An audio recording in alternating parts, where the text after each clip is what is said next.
Olá, bom dia. Vim aqui hoje para gravar as respostas das perguntas e respostas de domingo, né? Que eu mando domingo e respondo na segunda. Só que ontem foi dia de Obaluayê, dia que eu tive que fazer muitas coisas dentro de na rua, tanto na rua quanto dentro do terreiro. E infelizmente não consegui responder ontem, tá? Então eu vou responder aqui rapidinho. Eu separei algumas perguntas. Não dá para responder todas, porque a intenção desse perguntas e respostas é de até apenas 30 minutos, tá? Mas já vou responder aqui. Lembrando que eu deixo todas as perguntas e as respostas salvas no Instagram e no canal de YouTube, tá? Canal de YouTube é Casa de Jurema Mãe Marcela Ré. Segue a gente lá também. Vamos lá. Como o médium consegue saber se a sua mediunidade é falante ou audiente? Mediunidade falante é aquela a qual o espírito comunicante se acopla no perispírito do médium. Então eles tornam uma coisa só, dando a passividade da comunicação. Muito usado dentro de Umbanda, tá? Nos terreiros de Umbanda é essa comunicação da consulta, né? Do aconselhamento. É o espírito do espírito comunicante falando com entreando no perispírito do médium. E aí assim a comunicação, tá? Que pode ser consciente ou inconsciente, tá? Sendo que a inconsciente está cada vez mais escassa. Não está tendo mais essa necessidade de mediunidade inconsciente. Por quê? Porque o médium ele precisa também aprender com os seus guias, né? Ele precisa ter um aproveitamento do que ele aconselha. Então, de nada adianta a espiritualidade só servir a você e não me ajudar em nada, né? Então, a própria espiritualidade sábia manipulou com a evolução com que houvesse maior número de médiums conscientes, tá? Então, a mediunidade falante, ela trabalha dentro da Umbanda dessa forma, e a audiente, ela é mecânica. Ela escuta o espírito falar e ela reproduz. Deu muito naquele filme Ghost, quando bate na porta, aí o espírito fica falando do lado daquela atriz, né, americana, e ela fica reproduzindo pro ator principal, que eu não lembro também o nome lá. Então ela fica mecânica, ela ouve e reproduz. Ouve e reproduz. Ela não interpreta, ela não manipula, ela não coloca palavras dela, ela só escuta e reproduz, tá? Existe isso também muito presente na psicografia. Na psicografia também existe médium audiente que psicografa o que ele está escutando daquele espírito comunicante, tá? Então, médium falante é usado muito dentro da Umbanda e médium audiente é usado muito dentro da psicografia, tá? Isso não é uma regra, mas é o que é o mais de praxe acontecer. Qual é a diferença entre possessão e obsessão? Possessão, obsessão. Vamos começar pela obsessão, que é a mais leve. Nós somos seres encarnados, errantes, dispostos a modificar as nossas vidas com erros e acertos, certo? Somos seres imperfeitos em busca da perfeição e da evolução. Porém, eu, Marcela, tenho a consciência de que alguns erros meus eu cometi por deslizes, ou por um vício, ou por caráter, ou por índole, ou por impulso. Por exemplo, eu amo comer, mas eu almoço e janto, né? Eu não sou aquela que gosta de almoçar, lanchar, petiscar e pegar um monte de coisinha. Eu almoço e janto, mas quando eu como, quando eu almoço, eu gosto de comer bem. E por vezes eu cometo o excesso de comida, né? A bochechinha aqui, ela já mostra. Isso é um pecado, porque nós somos, a gente vive não necessariamente para comer, né? A gente come para viver. E eu, na minha vida, eu como, sem pensar no amanhã. Isso é um pecado. Porque nós somos essência, nós somos espíritos, essências encarnados numa matéria. A minha matéria precisa da comida para sobreviver, mas o meu espírito não. Sendo que, para eu sobreviver, eu não preciso comer aquela quantidade toda. Eu, várias vezes, eu falo assim, gente, já tô cheia, mas tá tão gostosa, né? Vou comer de novo. E vou comendo. Então, eu sou eu peco consciente. Quem eu atraio pra mim? Essa galera aqui, esses espíritos que eram viciados em comida. Ou que cada vez que a gente come, a gente deixa nosso chakra umbilical comprometido, porque a gente cria uma massa densa dentro do nosso estômago. E para que ela se dilua, para que ela se dissolva, requer um tempo, né? Existe um tempo para que a nossa comida se faça digestão. Conforme que a gente tá com esse órgão comprometido e lotado de alimento, aqueles espíritos famintos que desencarnaram e ainda não têm a consciência de que estão desencarnados, que sentem fome, eles ficam perto da gente que tem o estômago lotado de massa densa, né? De alimentos que não foram ainda processados para digestão. Isso torna um pecado, isso torna um vício, isso torna... eu atraio obsessores que gostam desse tipo de deficiência que eu tenho. Então, uma obsessão, ela é de acordo com os nossos deslizes. Seja moral, seja ético, seja temporário. Eles nos obsediam de acordo com os nossos deslizes, ok? Esses deslizes podem ser temporários ou não. Tá? Por exemplo, aquela pessoa muito melancólica que só pensa na coisa ruim, só pensa na tristeza, só vive se lamentando pelos cantos. Quem ela atrai? Os espíritos sofredores, né? Isso é automático. Os espíritos sofredores veem ali uma afinidade. Quando a gente vai na casa de uma amiga muito querida, eu não vou na casa dessa amiga porque eu adoro estar perto dela, porque ela fala a mesma linguagem que eu.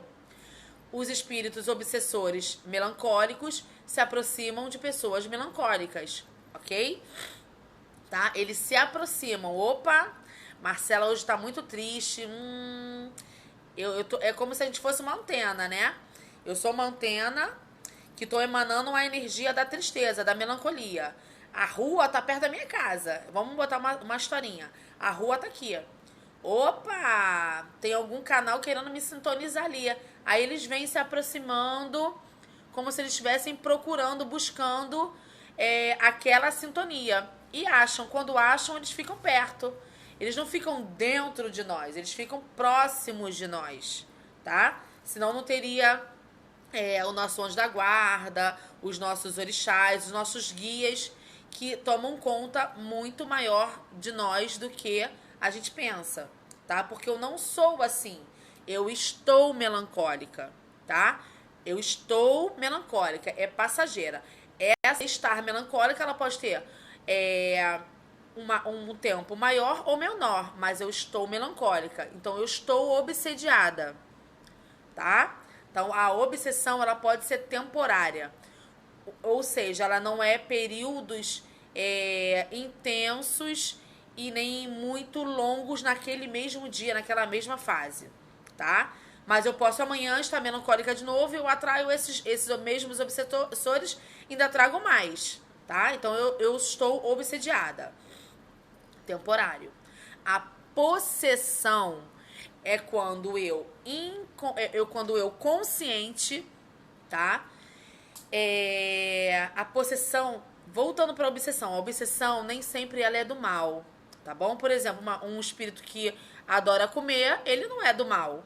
Ele só é um espírito que desencarnou sem saber que desencarnou, mas que tem quem é em busca ainda de comida. E nem eu sou do mal, que como bastante, não é porque eu sou do mal.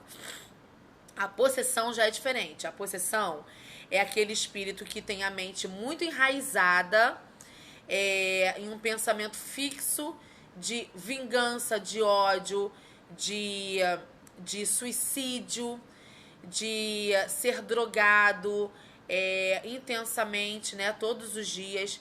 Ele já é uma mente doente com aquele vício e fez desse vício uma rotina, tá? Então, lembra que eu falei que nós somos antenas? Naquele momento, o espírito já sabe que aqui vai encontrar a vibração que ele quer. Nisso que ele já sabe que eu tenho a vibração que ele quer, eu ofereço para ele o campo energético que ele busca, ele passa o quê? A ser meu companheiro. Aquele espírito obsessor passa a ser meu companheiro e eu, às vezes, não sei, mas eu tenho a mesma afinidade fluídica que ele, eu comungo do mesmo padrão vibratório que ele, eu praticamente convivo como ele. E ele convive comigo, tá? Então, a possessão é isso aqui, ó. Lembra que eu falei que a mediunidade falante e audiente, ela é assim? Ela entra no perispírito? A possessão, ela é assim. Ela caminha, o espírito obsessor, o espírito possuído, é tão parecido com o espírito encarnado, ele tem os mesmos pensamentos que o espírito encarnado, que eles caminham assim, ó, eles são na mesma linha, tá? Então eles por vezes eles passam a ser um só. Eles têm a mesma linha de raciocínio, tá? E por isso que eles falam assim: "Ah, eu sou possuído", porque ele se entrega para aquela entidade, entidade não.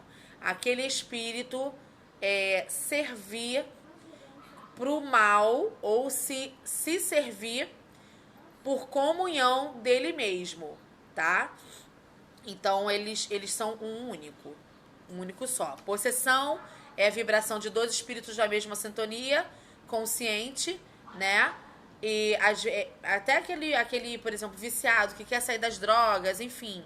O suicida que não quer mais ser suicida, mas cai em deslize. Ele tem a consciência que ele é suicida, mas ele comete o mesmo deslize, tá? Gente, lembrando que aqui a intenção não é ter pessoas para interagir, tá? Eu só tô gravando, na verdade eu só tô gravando aqui porque eu amo esse filtro que tira minha ruga, ó. Isso aqui é um filtro, ó. Eu vou esticar minha pele. A pele sai do filtro. A senhora acredita que um espírito pode intuir outra pessoa a se matar? Sim.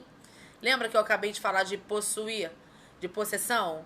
Ele induz aquela mente suicida, já suicida, ou aquela mente que tem a tristeza, aquela mente melancólica. Ela tem o padrão de pensamento já dentro dela. O espírito só vai lá assim, ó, vai lá, se suicida, se joga dessa janela, vai, se corta toda. Se joga no meio de um carro. As pessoas que são malucas em manicômios, em hospícios, nem sempre são malucas, tá? Elas, na maioria, em sua grande maioria, elas são doentes, porém, de tanto ser possuída e de tanto cometer deslizes, ela, de fato, ela fere, ela adoece o seu mental, ela adoece uma parte do seu cérebro ou degrine uma parte do seu organismo que torna a doença, tá bom? Então tem gente que chega obsediado e se torna doente, ok? Os pontos riscados das entidades podem vir em sonhos? Sim. Eu costumo falar aqui em casa que eu não ligo muito para ponto riscado. Eu preciso ouvir a entidade conversando comigo, né? E aqui tem uma pergunta sobre isso. Os pontos, eles vêm na sua cabeça. Não adianta você ir pra internet estudar ponto. Ponto são 7 flechas. Como que é? São 7 flechas pra lá, um marzinho atrás, uma estrela, uma lua, um sol. E eu vir aqui e reproduzir. Não vai ter efeito. Não vai ter efeito. O efeito tem quando a sua entidade, ela precisa daquele ponto para firmar o ponto enquanto ou ela está em trabalho ou quando ela precisa atrair aquela energia para dentro daquela gira, daquela energia que ela vai fazer acontecer, de firmeza, de uma energia de segurança, de trabalho para a saúde. Ela vai lá, firma aquele ponto para ela poder trabalhar, tá? Então, pode sim vir em sonho, pode vir em intuição, pode a entidade descer no terreiro e falar sobre como é o ponto, tá? Eu aqui em casa eu não dou tanta importância para ponto riscado, não. Eu prefiro entender o conteúdo da mensagem daquele guia, tá? E antes de conhecer o conteúdo da mensagem daquele guia, eu gosto de conhecer a pessoa, o médium. O médium, se ele tem boa índole, se ele tem bom caráter, se ele emana amor, se ele ama a Umbanda, se ele ama os seus guias, se ele trabalha para servir com dedicação a Umbanda, isso me importa. Se ele é comprometido com a casa, se ele é comprometido com as causas da casa, se ele é comprometido com os seus próprios guias, se ele é um bandista fora da terça-feira, que é minha gira, isso me interessa muito mais do que um ponto riscado, tá? Eu preciso ver o amor fraternal, o amor universal dele com os outros, com as pessoas, mas também com a Umbanda. Então, um ponto eu posso ir na internet, riscar e falar, nossa, aqui é meu ponto, nossa, que bonitinho. É como se eu fosse colar uma figurinha em mim. Isso pra mim não interessa muito, tá? Me interessa quantas vidas aquela pessoa tem a capacidade de salvar. Quantas pessoas que chegam aqui com pensamentos ruins saem daqui melhores. Isso me interessa muito mais do que um ponto riscado. Até porque a firmeza da minha casa eu não boto na mão deles, né, dos filhos de santo. A gente faz aqui a nossa firmeza, só eu e meu marido a gente trabalha como os dirigentes, então a gente depende da gente mesmo para dar essa segurança, esse respaldo que a gente firma antes de cada gira, tá? Então os trabalhadores da casa, eles vêm aqui para servir e tem que sair daqui melhores do que quando entraram, tá bom? Eu não tenho condições nenhuma de botar em risco a segurança da minha casa na mão de outra pessoa. Eu não sei como a pessoa vai vir, né? Então a gente confia, mas a segurança, que é a função de um ponto riscado, depende de mim. Desculpa, gente, eu tô no ar. O médium em desenvolvimento é capaz de suportar uma descarga muito forte? Não. Eu acabei de falar que eu não boto... Olha só como as coisas são. Eu acabei de falar que a gente não bota a segurança da nossa casa na mão de médium que trabalha, né? Por isso, porque eu prefiro ter a minha segurança para que na minha porta não passe a grande carga que vai afetar os meus médiuns. Os meus médiuns vêm aqui para servir a Umbanda, trabalhar a parte melhor da Umbanda, aconselhar e dar passe, né? Emanar amor, da energia positiva. Não descarregar um médium que tá obsediado da choque anímico, né? Que choque anímico é hierarquia. Você sai daqui que eu não te quero aqui. Isso já é feito lá fora. A gente trabalha no aconselhamento, ou seja, as nossas entidades, ela modifica o estado mental do consulente para que ele passe a não ser mais alvo de obsessores. Então a gente trata a causa. A gente não dá remédio paliativo para que ele melhore naquela hora.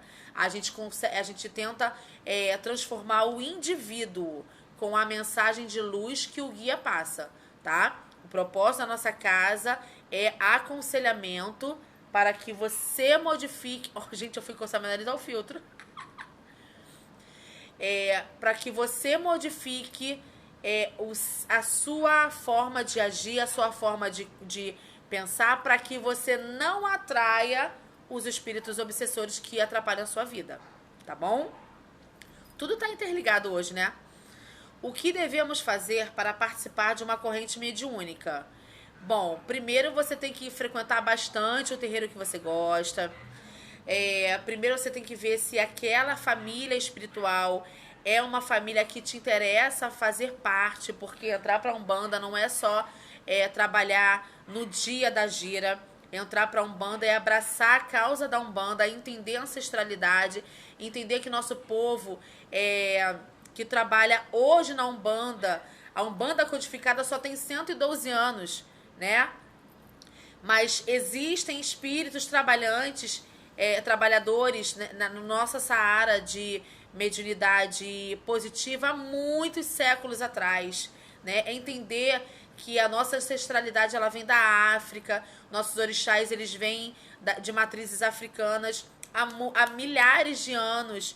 Então é estudar também para entender que Umbanda não é só trabalhar, vestir o branco, nossa, eu sou umbandista, eu sou médium, né? É entender a causa real do propósito da espiritualidade, né? Ser assíduo, achar que ver se aquela se os seus irmãos de santo te fazem uma boa companhia, se é o tipo de casa que você se sente bem, porque gente, eu falo aqui para os filhos de santo, família, trabalho, religião. São os 3 pilares da nossa vida. Se eu não tenho uma família a qual eu seja bem estruturada ou me sinta bem, eu não procuro fora. Se eu não tenho um trabalho que eu não me sinta bem, que o meu chefe me trate bem, meus colegas de profissão me tratem bem, se meus amigos, os colaboradores daquela empresa são de um ambiente agradável, eu não vou procurar outro fora. Dentro do terreiro é a mesma coisa. Tá? Você tem que se sentir bem. Senão você vai continuar naquela busca. Agora, entenda que a busca também é se abdicar de alguns jeitos, alguns vícios, porque nenhum lugar é perfeito. E a perfeição também não está dentro de você. Então, ao mesmo tempo que eu cobro a perfeição, eu tenho que entender que eu não sou perfeita. Opa! Entendendo que eu não sou perfeita, eu vou entender que não existe lugar perfeito.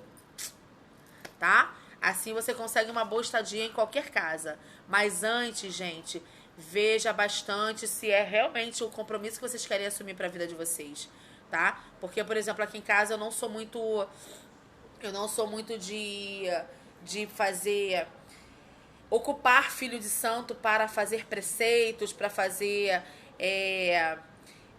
eu não ocupo muito na parte de firmeza, na parte de fazer trabalhos. A gente tem coisas específicas, batizado, festa dos orixás, deitadas para os orixás, são coisas pontuais ao decorrer do ano.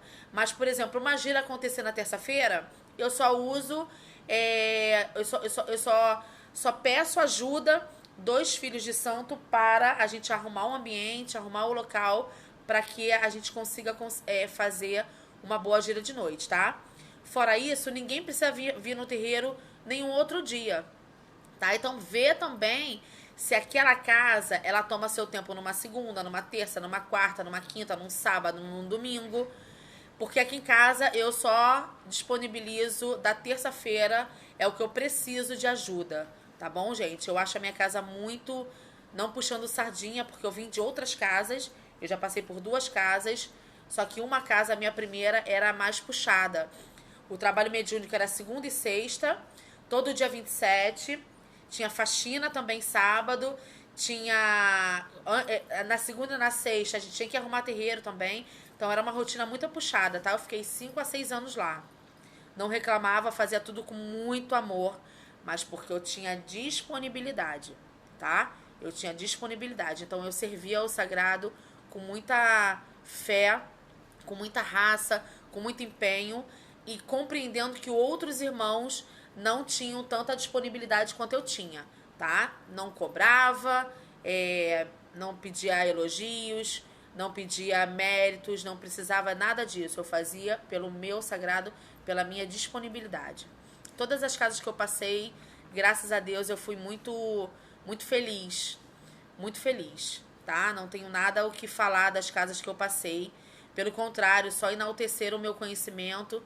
São em torno de 16 anos dentro de terreiro, mas 20 anos assim assiduamente frequentando, vendo, correndo gira, sendo que eu já nasci com a minha mãe me carregando para cima e para baixo dentro da Umbanda. Então, para mim, eu sirvo aos orixás com muito prazer, com muito empenho, com muita dedicação, sem esperar o que os outros vão falar ou reconhecer de mim, tá? Eu sirvo ao sagrado com honra. Vamos mais uma pergunta. Tem mais 1, 2, 3, 4, 5 perguntinhas pra gente fechar a live e vai passar de 30 minutos. Eu não consigo falar pouco, gente. O que devemos fazer para melhorar na doutrina umbandista? Ser um bandista fora do terreiro também, né? Não adianta eu ser devota de Oxum e desperdiçar água, ser devota de Oxum e tratar um irmão com ódio, ser filha de Oxum e tratar as pessoas com desprezo. Oxum acolhe, Oxum é a palavra amiga, Oxum é o incentivo, é a motivação, é o colo de mãe. Não adianta eu ser de Ogum, eu, Marcela, ser de Ogum e não olhar o lado positivo do meu orixá. Eu ser só aquela ferro e fogo, a que corta a cabeça, a direta. Eu tenho que olhar o positivo dos orixás, o positivo daquelas entidades e principalmente entender que eu, como médium de aconselhamento, se eu aconselho o outro, eu tenho que ter moralidade e eu tenho que vestir a camisa daquele conselho que a minha entidade dá para o outro. O trabalho de aconselhamento é isso. Por isso que lá no início da live eu falei sobre a mediunidade inconsciente, né? Pra que meu guia tá aconselhando outra pessoa se ele mesmo não me dá conselho? Tá? É isso, é só raciocinar, gente. No nosso curso de Umbanda, eu fico um domingo inteirinho falando só de Umbanda. No curso de mediunidade, eu fico um domingo inteirinho falando só sobre os tipos de mediunidade. Deixa eu ver se vai voltar. Voltou. E as causas daquela mediunidade, tá? Então, é entender que a gente precisa aprender com os nossos guias.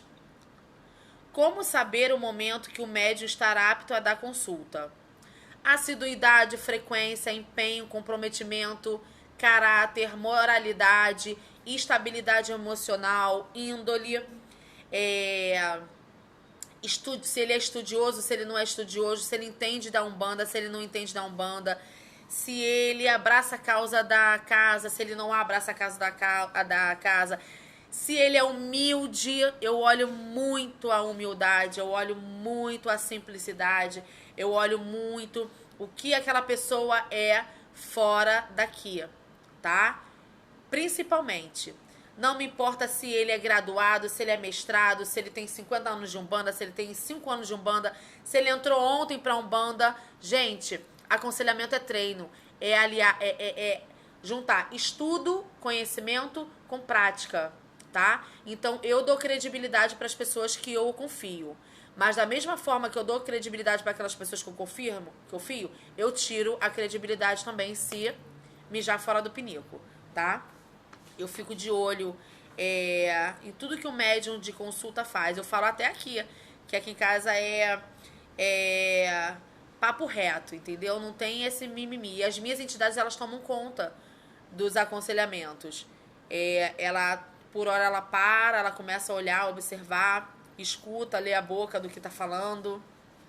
Eu percebo tudo, tá? Eu sou meio esquisita. E o que eu não percebo, uma hora a casa cai. Não tem essa. Não é que eu sou especial, a poderosa que percebo tudo, não. Tá? Mas uma hora a casa cai. E aí eu sou o Ogum, aquele Ogum que corta a cabeça. Papo reto, não dá mais, tchau. Tá? Só fiz isso com um médium aqui na casa. Não é de praxe eu fazer, mas eu tomo conta, eu presto atenção sim, eu vigio. Como saber que o terreiro é o local certo para trabalhar e consultar? Gente, o coração diz, o coração te afirma, mas antes de você entrar, vê bem, frequenta assim 6 meses, 4 meses, 8 meses, 1 ano a casa, para que você tenha a certeza de que ali é um lugar que você queira se entregar. Sabe um ponto que muito eu percebia? Principalmente depois de passado esse todo o encantamento da Umbanda, se ali a Umbanda é a que me agrada, se o culto, se os rituais são os que me preenchem, é ver como os irmãos de santo se tratam. Aqueles irmãos de santo que estão dentro do terreiro ali, tratando um ao outro com respeito, carinho, dedicação, felicidade, alegria, vão ser os seus irmãos de santo, tá? Vão ser aquele seu familiar que eu falei lá no início da live. Vai ser aquele seu colega de trabalho. Você, na casa de santo, tem o livre-arbítrio de querer entrar ou não. Num trabalho já é diferente, né? Eu preciso daquele dinheiro, eu vou ficando enquanto me convém. A família não tem como eu tirar, então a gente tem obrigação. Num terreiro de Umbanda, você já pode escolher, tá? Já pode escolher. E aí, você também tem que ser sensato até que ponto a sua permanência ela vai ser agradável ao decorrer da sua vida, tá? Pondera, ser ponderante. Uma pessoa pode desencarnar, última pergunta. Uma pessoa que desencarnou da família pode virar um espírito obsessor? Sim, sim. Se você toda vez que vá orar pra ele, antes de dormir, por exemplo, ele desencarnou, né? Ai, mãezinha, queria tanto que você estivesse aqui comigo. Por que você me abandonou? Por que você foi embora? Por que você fez isso com a gente? Por que você morreu? A tua mãe lá no plano espiritual, ela não vai pensar duas vezes em vir aqui. Ficar te acalentando, te confortando, ou estar próxima de você, porque você precisa também sentir a energia dela, né? Então ela vai ser um obsessor seu. Ela vai ser um obsessor seu. Lembra que eu falei que o obsessor nem sempre é do mal? O obsessor não é espírito trevoso, né? Nem sempre é um espírito trevoso. Eu falei isso lá no vídeo. Então você, quando desencarna um ente querido, ore para que ele tenha encontrado a luz, ore para que ele tenha sido acolhido pela espiritualidade e ore principalmente para que ele tire aproveitamento do que a espiritualidade lá em cima vai estar ensinando para ele. Umbral todos nós vamos passar. Lembra no início do vídeo que eu falei que eu adoro comer? Tu acha que eu vou passar quanto tempo no umbral? Porque eu adoro comer. Vou pro umbral também. Agora, o que diferencia é o tempo que cada um vai passar nas camadas umbralinas da Terra, tá? E isso é o que diferencia a permanência de cada um dentro desse estágio umbral. Até porque umbral não é uma cidade, tá, gente? Umbral é um estado de consciência. É onde a gente presta conta da nossa consciência e é onde a gente nos modifica ou permanece ainda enraizado naquele nosso vício, tá bom? Então, um obsessor pode ser alguém da sua família, sim, tá? Pode ser alguém que não te quer mal também, mas quando você tá encarnado, você tem uma vibração e o desencarnado ele tem uma outra vibração. Então, automaticamente, um desencarnado, seja a sua mãe, a sua avó, um filho seu, um marido, quando você clama por ele, ele se aproxima de você e ele ou te conforta, de acordo com o que você clamou por ele, de acordo com o que você chamou por ele, do jeito que você chamou por ele, ou ele te perturba, tá? Porque nós somos médiums. Então a gente está no meio de dois planos, no plano espiritual e encarnado. Nós temos o corpo físico, então a gente sente a presença, tá? Então ele vai se aproximar de você de acordo com o seu chamado, tá bom, gente? Dá um joinha, vê se vocês entenderam muito bem o que eu expliquei. 33 minutos, consegui atingir meu objetivo. Compartilhe esse vídeo com as pessoas. Eu tenho uma linguagem bem popular. Tô tentando até melhorar um pouquinho isso para ficar mais topzinha, chiquezinha. Evitar o agente, mas compartilhe esse vídeo com as pessoas para que elas possam ter acesso a um conteúdo rápido. O objetivo aqui é ter um conteúdo rápido de um bate-papo informal para que a gente possa estar levando o conhecimento da palavra de Umbanda, espiritismo, pouquíssimas coisas sobre Candomblé que eu saiba, eu vou falando também, sei pouca coisa, só de ouvir, né, de ver e frequentar. Nunca fui filha de santo de Candomblé, mas algumas coisas a gente estuda sobre os orixás e a gente consegue passar conhecimento, tá? Se inscrevam no curso de Umbanda, Introdução à Umbanda, tem poucas vagas, tá? Eu tenho mais 4 vagas no curso de Umbanda, que vai acontecer dia 19 ou 16 de setembro, é um domingo. E o curso de introdução à mediunidade, a gente fala sobre todos os fenômenos mediúnicos. Eu falo sobre o poltergeist, que é aquele incêndio nas casas. Eu falo sobre a possessão do exorcista. Falo de tudo, tá?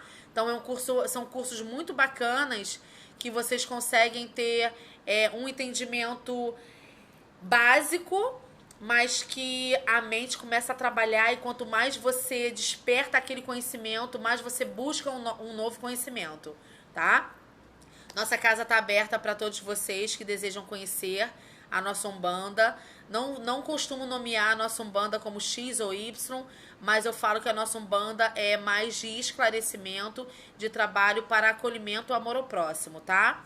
É isso que a espiritualidade espera de nós. Siga nosso canal do YouTube, deixa um comentário aqui. E todo domingo eu peço as perguntas para vocês. Quem tiver pergunta aí, anota no livrinho e vai dando. Escreve lá no domingo quando eu postar, que eu respondo na segunda-feira, tá bom, gente? Beijo grande. Que nosso Pai Oxalá seja sempre o nosso direcionador. Que Ogum e Yansan abençoe todos vocês e que no dia de Iemanjá e Omolu nós possamos passar por verdadeiras transformações dentro de nós, tá? Axé, axé e axé. Quem tá inscrito aí no seminário de Umbanda que vai ter agora dia 29 de agosto, esperem ansiosos que vai ter muita troca de conhecimento. E é o primeiro seminário, tá? É um evento teste. O próximo vai ser maior. Dessa vez só conseguiu abraçar 100 pessoas, tá? Mas tá começando um projeto muito bacana. É isso, gente. Fiquem com Deus. Muito obrigada pela presença de vocês. Que Deus abençoe, tá? Beijo grande. Axé.